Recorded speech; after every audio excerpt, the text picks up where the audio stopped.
लोकाचार्याय गुरवे कृष्णपादस्य सूनवे संसारभोगी सन्दष्ट जीवातवे नमः।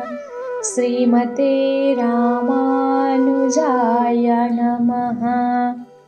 अस्मद्गुरुभ्यो नमः।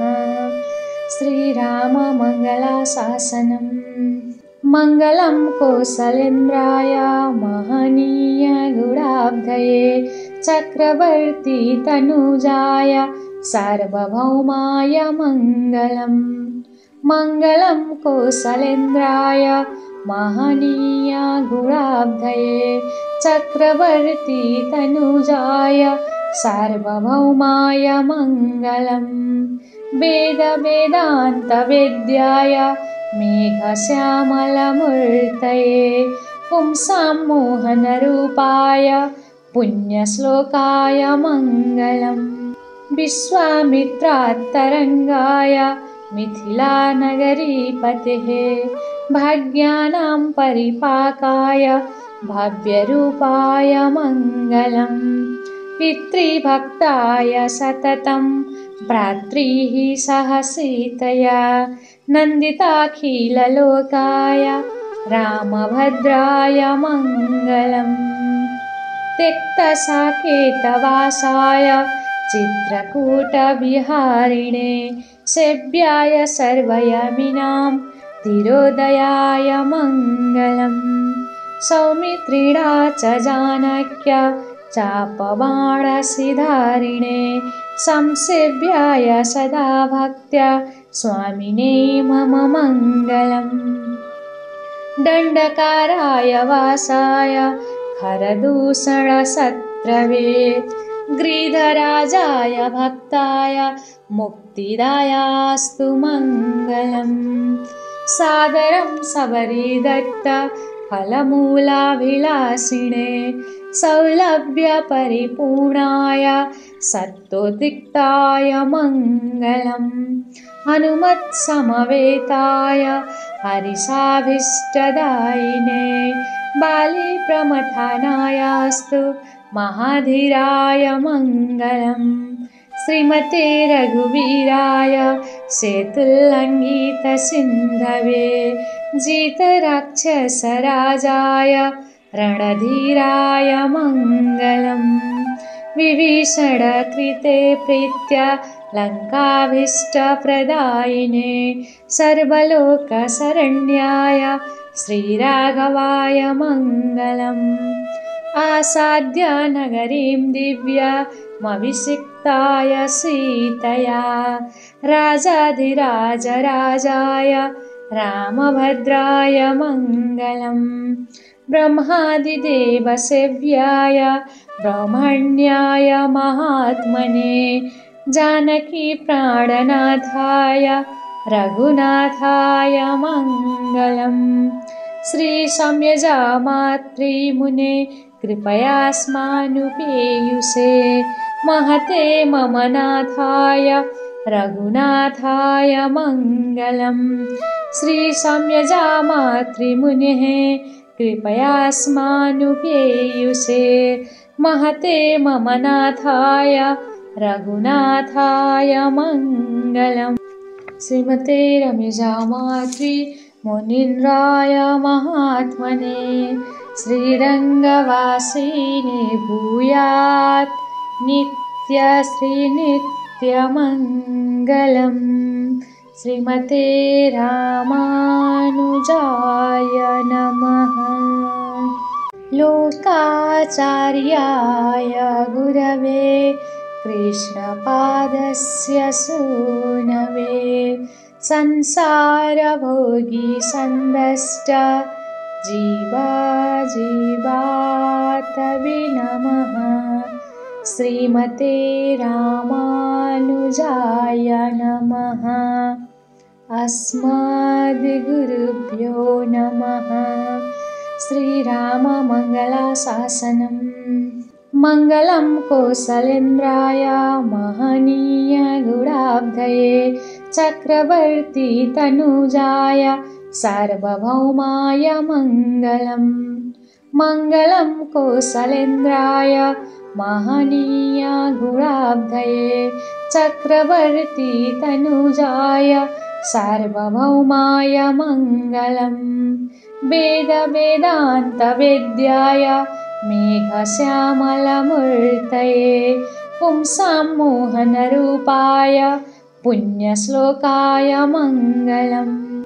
विश्वामित्रात्तरङ्गाय मिथिलानगरीपतेः भाग्यानां परिपाकाय भव्यरूपाय मङ्गलम्।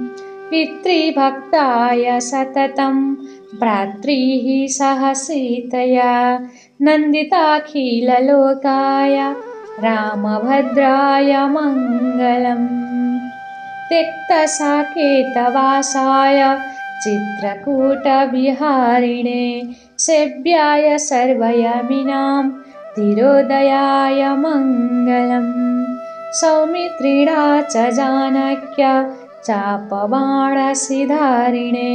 संसेव्याय सदा भक्त्या स्वामिने मम मङ्गलम्। दण्डकाराय वासाय खरदूषणशत्रवे गिरिधराजाय भक्ताय मुक्तिदायास्तु मङ्गलम्। सादरं सबरीदत्त फलमूलाभिलाषिणे सौलभ्यपरिपूर्णाय सत्त्वोद्रिक्ताय मङ्गलम्। हनुमत्समवेताय हरिषाभीष्टदायिने बालीप्रमथनायास्तु महाधीराय मङ्गलम्। श्रीमते रघुवीराय सेतुल्लङ्घितसिन्धवे जितराक्षसराजाय रणधीराय मङ्गलम्। विभीषणकृते प्रीत्या लङ्काभीष्टप्रदायिने सर्वलोकशरण्याय श्रीराघवाय मङ्गलम्। आसाद्य नगरीं दिव्यमभिषिक्ताय सीतया राजाधिराजराजाय रामभद्राय मङ्गलम्। ब्रह्मादिदेवसेव्याय ब्रह्मण्याय महात्मने जानकीप्राणनाथाय रघुनाथाय मङ्गलम्। श्रीसम्यजामातृमुने कृपयास्मानुपेयुषे महते मम नाथाय रघुनाथाय मङ्गलम्। श्रीसम्यजामातृमुनेः कृपयास्मानुपेयुषे महते मम नाथाय रघुनाथाय मङ्गलम्। श्रीमते रम्यजामातृ मुनीन्द्राय महात्मने श्रीरङ्गवासिने भूयात् नित्यश्रीनित्यमङ्गलम्। श्रीमते रामानुजाय नमः। लोकाचार्याय गुरवे कृष्णपादस्य सूनवे संसारभोगिसन्दष्ट जीवातवे नमः। श्रीमते रामानुजाय नमः। अस्मद्गुरुभ्यो नमः। श्रीराममङ्गलाशासनम्। मङ्गलं कौसलेन्द्राय महनीय गुणाब्धये चक्रवर्ती तनुजाय सार्वभौमाय मङ्गलम्। मङ्गलं कौसलेन्द्राय महनीय गुणाब्धये चक्रवर्ती तनुजाय सार्वभौमाय मङ्गलम्। वेद वेदान्त वेद्याय मेघश्यामलमूर्तये पुंसां मोहनरूपाय पुण्यश्लोकाय मङ्गलम्। विश्वामित्रात्तरङ्गाय मिथिलानगरीपतेः भाग्यानां परिपाकाय भव्यरूपाय मङ्गलम् पितृभक्ताय सततं भ्रातृः सह सीतया नन्दिताखिललोकाय रामभद्राय मङ्गलम् त्यक्तसाकेतवासाय चित्रकूटविहारिणे सेव्याय सर्वयमिनां धीरोदयाय मङ्गलम् सौमित्रिणा च जानक्य चापबाणसिधारिणे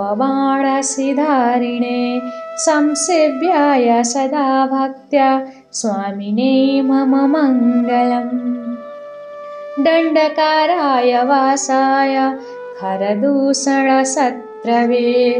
गिरिधराजाय भक्ताय मुक्तिदायास्तु मङ्गलम् सादरं सबरीदत्त फलमूलाभिलाषिणे सौलभ्यपरिपूर्णाय सत्त्वोद्रिक्ताय मङ्गलम् हनुमत्समवेताय हरिषाभीष्टदायिने बालीप्रमथनायास्तु महाधीराय मङ्गलम् श्रीमते रघुवीराय सेतुल्लङ्घितसिन्धवे जितराक्षसराजाय रणधीराय मङ्गलम् विभीषणकृते प्रीत्या लङ्काभीष्टप्रदायिने सर्वलोकशरण्याय श्रीराघवाय मङ्गलम् आसाद्य नगरीं दिव्यमभिषिक्ताय सीतया राजाधिराजराजाय रामभद्राय मङ्गलम् ब्रह्मादिदेवसेव्याय ब्रह्मण्याय महात्मने जानकीप्राणनाथाय रघुनाथाय मङ्गलम् श्रीसम्यजामातृमुने कृपयास्मानुपेयुषे महते मम नाथाय रघुनाथाय मङ्गलम् श्रीसम्यजामातृमुनेः कृपयास्मानुपेयुषे महते मम नाथाय रघुनाथाय मङ्गलम् श्रीमते रम्यजामातृमुनीन्द्राय महात्मने श्रीरङ्गवासिने भूयात् नित्यश्रीनित्यमङ्गलम् श्रीमते रामानुजाय नमः। लोकाचार्याय गुरवे कृष्णपादस्य सूनवे संसारभोगिसन्दष्ट जीवातवे नमः। श्रीमते रामानुजाय नमः। अस्मद्गुरुभ्यो नमः। श्रीराममङ्गलाशासनम् मङ्गलं कौसलेन्द्राय महनीय गुणाब्धये चक्रवर्ती तनुजाय सार्वभौमाय मङ्गलम् मङ्गलं कौसलेन्द्राय महनीय गुणाब्धये चक्रवर्ती तनुजाय सार्वभौमाय मङ्गलम् वेदवेदान्तवेद्याय मेघश्यामलमूर्तये पुंसां मोहनरूपाय पुण्यश्लोकाय मङ्गलम् विश्वामित्रात्तरङ्गाय मिथिलानगरीपतेः भाग्यानां परिपाकाय भव्यरूपाय मङ्गलम् पितृभक्ताय सततं भ्रातृः सह सीतया नन्दिताखिललोकाय रामभद्राय मङ्गलम् त्यक्तसाकेतवासाय चित्रकूटविहारिणे सेव्याय सर्वयमिनां धीरोदयाय मङ्गलम् सौमित्रिणा च जानक्य चापबाणसिधारिणे संसेव्याय सदा भक्त्या स्वामिने मम मङ्गलम्। दण्डकाराय वासाय खरदूषणशत्रवे गिरिधराजाय भक्ताय मुक्तिदायास्तु मङ्गलम्। सादरं सबरीदत्त फलमूलाभिलाषिणे सौलभ्यपरिपूर्णाय सत्त्वोद्रिक्ताय मङ्गलम्। हनुमत्समवेताय हरिषाभीष्टदायिने बालीप्रमथनायास्तु महाधीराय मङ्गलम्। श्रीमते रघुवीराय सेतुल्लङ्घितसिन्धवे जितराक्षसराजाय रणधीराय मङ्गलम्। विभीषणकृते प्रीत्या लङ्काभीष्टप्रदायिने सर्वलोकशरण्याय श्रीराघवाय मङ्गलम्। आसाद्य नगरीं दिव्यमभिषिक्ताय सीतया राजाधिराजराजाय रामभद्राय मङ्गलम्। ब्रह्मादिदेवसेव्याय ब्रह्मण्याय महात्मने जानकीप्राणनाथाय रघुनाथाय मङ्गलम्। श्रीसम्यजामातृमुने कृपयास्मानुपेयुषे महते मम नाथाय रघुनाथाय मङ्गलम्। श्रीसम्यजामातृमुनेः कृपयास्मानुपेयुषे महते मम नाथाय रघुनाथाय मङ्गलम्। श्रीमते रम्यजामातृमुनीन्द्राय महात्मने श्रीरङ्गवासिने भूयात् नित्यश्रीनित्यमङ्गलम्। श्रीमते रामानुजाय नमः। लोकाचार्याय गुरवे कृष्णपादस्य सूनवे संसारभोगिसन्दष्ट जीवातवे नमः। श्रीमते रामानुजाय नमः। अस्मद्गुरुभ्यो नमः। श्रीराममङ्गलाशासनम्। मङ्गलं कौसलेन्द्राय महनीय गुणाब्धये चक्रवर्ती तनुजाय सार्वभौमाय मङ्गलम्। मङ्गलं कौसलेन्द्राय महनीय गुणाब्धये चक्रवर्ती तनुजाय सार्वभौमाय मङ्गलम्। वेदवेदान्तवेद्याय मेघश्यामलमूर्तये पुंसां मोहनरूपाय पुण्यश्लोकाय मङ्गलम्। विश्वामित्रात्तरङ्गाय मिथिलानगरीपतेः भाग्यानां परिपाकाय भव्यरूपाय मङ्गलम्। पितृभक्ताय सततं भ्रातृः सह सीतया नन्दिताखिललोकाय रामभद्राय मङ्गलम्। त्यक्तसाकेतवासाय चित्रकूटविहारिणे सेव्याय सर्वयमिनां धीरोदयाय मङ्गलम्। सौमित्रिणा च जानक्य चापबाणसिधारिणे संसेव्याय सदा भक्त्या स्वामिने मम मङ्गलम्। दण्डकाराय वासाय खरदूषणशत्रवे गिरिधराजाय भक्ताय मुक्तिदायास्तु मङ्गलम्।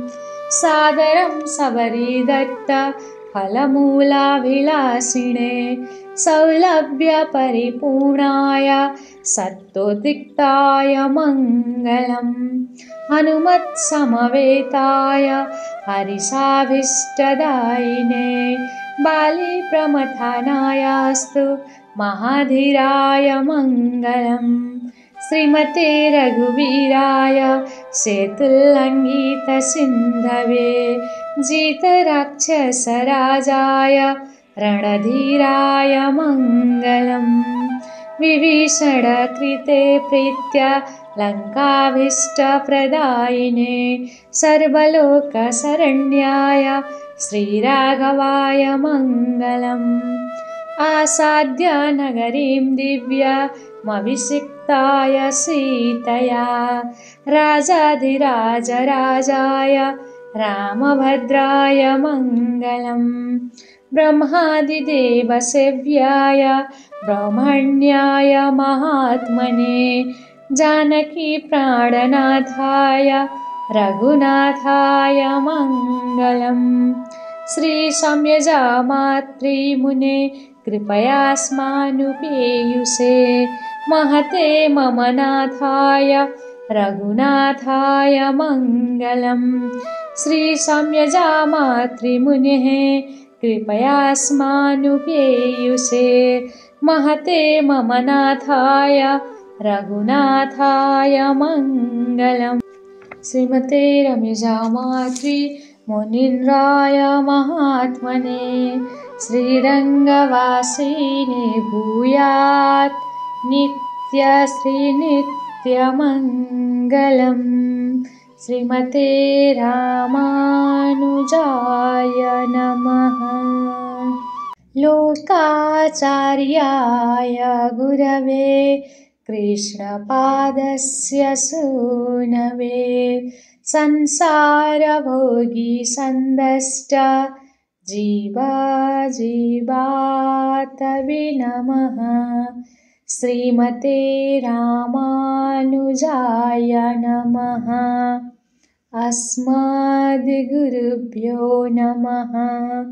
श्रीराममङ्गलाशासनम् मङ्गलं कौसलेन्द्राय महनीय गुणाब्धये चक्रवर्ती तनुजाय सार्वभौमाय मङ्गलम् मङ्गलं कौसलेन्द्राय महनीय गुणाब्धये चक्रवर्ती तनुजाय सार्वभौमाय मङ्गलम् वेदवेदान्तवेद्याय मेघश्यामलमूर्तये पुंसां मोहनरूपाय पुण्यश्लोकाय मङ्गलम् विश्वामित्रात्तरङ्गाय मिथिलानगरीपतेः भाग्यानां परिपाकाय भव्यरूपाय मङ्गलम् पितृभक्ताय सततं भ्रातृः सह सीतया नन्दिताखिललोकाय रामभद्राय मङ्गलम् त्यक्तसाकेतवासाय चित्रकूटविहारिणे सेव्याय सर्वयमिनां धीरोदयाय मङ्गलम् सौमित्रिणा च जानक्य चापबाणसिधारिणे संसेव्याय सदा भक्त्या स्वामिने मम मङ्गलम् दण्डकाराय वासाय खरदूषणशत्रवे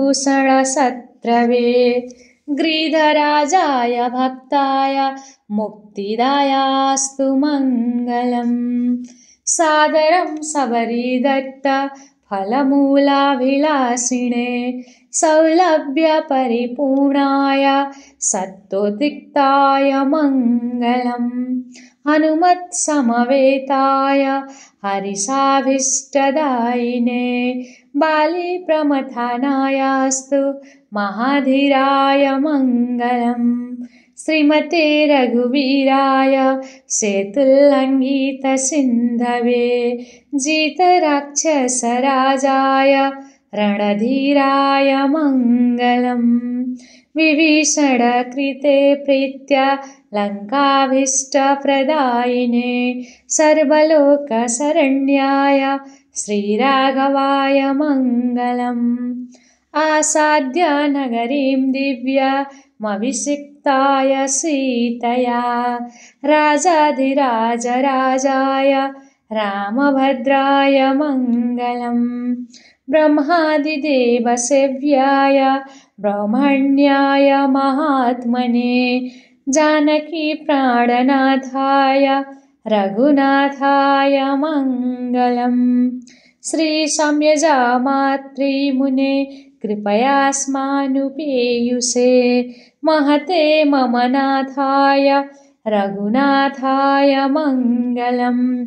श्रीशम्यजामातृमुनेः कृपयास्मानुपेयुषे महते मम नाथाय रघुनाथाय मङ्गलम्।